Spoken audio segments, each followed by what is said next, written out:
Paul McGuire Grimes, ABC Minneapolis. Jaeden, it is really great talking to you today. You give such a soulful performance in this movie, as well as in all of your work, whether it's it or Midnight Special. You just have a great body of work so far. So congrats. Thank you so much. I appreciate it. Yeah. Now, Stephen is my favorite author of all time, and this is your second collaboration after the two It movies. What do you think makes him such a brilliant writer, in your opinion? I think what makes him special is um the intimacy of the characters and how personal everything feels, even when there are elements, supernatural elements, like a killer clown from wherever, and this where the dead is communicating with the living. All of it feels somehow reasonable because he creates these characters that feel so three-dimensional, and uh the stakes feel high, and you feel very attached to the outcome of it. I feel like I watch a lot of horror films and I'm like, I don't care who dies anymore. Kill them all. I don't care. Like, I don't know these people, but he does a good job. He does an incredible job. He's the best at giving weight to everything, like making everything feel important. Yeah. Yeah, absolutely. I haven't really heard it told like that, and I really love that kind of explanation you just gave. I'm curious, are there other stories or characters of his that you would love to tackle either down the road in a couple decades or soon? Hmm. I don't know. Okay, just Maybe Stephen King himself. that'd be great. Yeah, yeah. Now I'm curious, have you were just talking about this idea of things that seem tangible. Have you had any maybe occurrences of someone that has passed on where you think that did that book on the shelf just drop with no rationale? Like, do you feel like there are signs in the universe from people that have passed on in your life that you see? Um, See, I have heard a lot of stories, and I'm very open to it, but I am not in tune with anything supernatural. Uh, I love to hear stories about it, and I'm totally, I believe people when they tell me stories, but I just have never experienced it in my life. Um, so I do respect it. Me personally, I'm out of touch. Um, Yeah. Interesting. Yeah, yeah. Now you get to work next to Donald Sutherland. Like it's such a legend.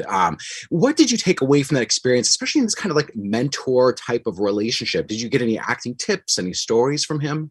so many stories, so many amazing stories and anecdotes from him. He is a storyteller, and you know, I felt very fortunate that he was willing to give um time and let me in on the wisdom in his mind. Um, yeah, he did give me a lot of advice. He helped me with a lot of emotional scenes. He also, on his last day of filming, um, he invited me into his trailer, and he wanted to sit me down and have a real conversation beyond the movie. And he said a really um, beautiful thing to me. He told me to never stop acting, but then also told me to go to college and study literature like he did. He's basically, this is how to be.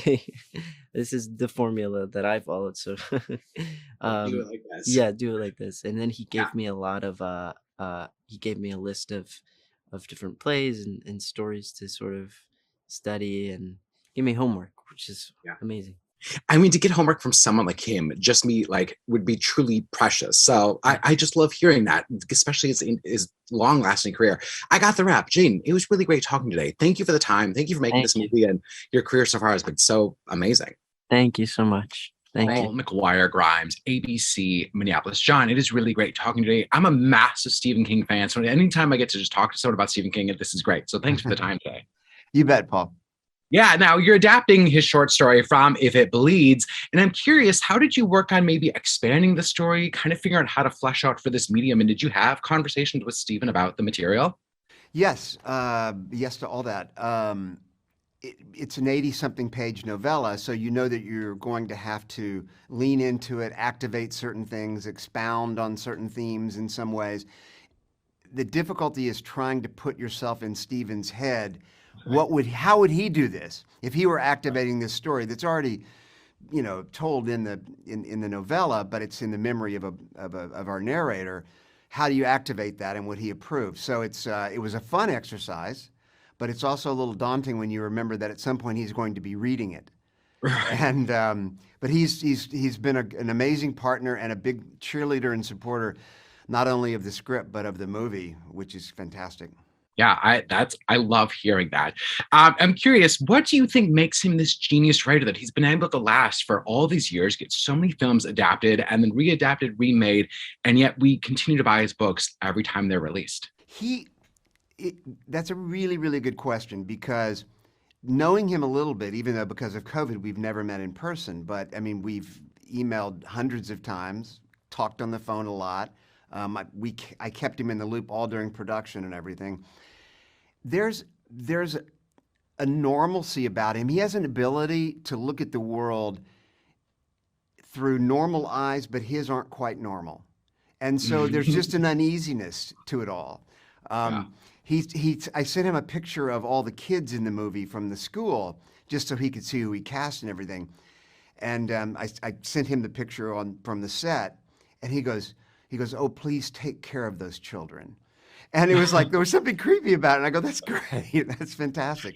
But he just Yeah. looks at he has a lens he looks at the world through, and it's really very positive, I would say, always. And I think he's a natural born storyteller, and fish swim, and Stephen King writes great stuff. So Yeah, absolutely. I love one of the things I love about this is kind of meditation on grief and death and how you sometimes still hold on for a lot longer than maybe you should. I'm curious, do you maybe believe in signs from the other side? Do you think, has there been anything in your life where you're like, is this person still talking to me? Like, did that really just jump off the shelf and I can't explain it?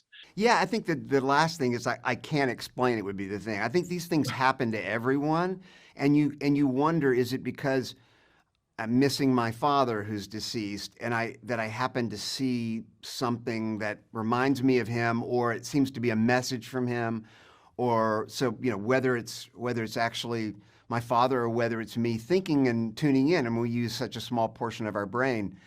Maybe it's that as well. I don't know, but I love the idea that perhaps it's. Yeah, right. Oh, yeah. You've worked for big studios before, and now you're doing a streaming movie. Do you think that there is this creative difference in terms of those types of studios and distributors and what you're maybe allowed to get away with as a director? No, not really. I mean, I'll put it like this: the process is exactly the same. I mean, I did a movie for Netflix 2 movies back, right? The Highwaymen, and then I did a movie for Warner Brothers, and now I'm back at Netflix. The process of green lighting the movie and making the movie is exactly the same.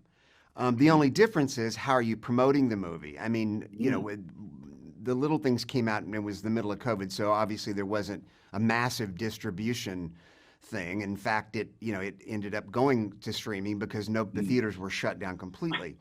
But yeah, how you promote online. I mean, this movie plays in a couple of theaters, for awards consideration and stuff.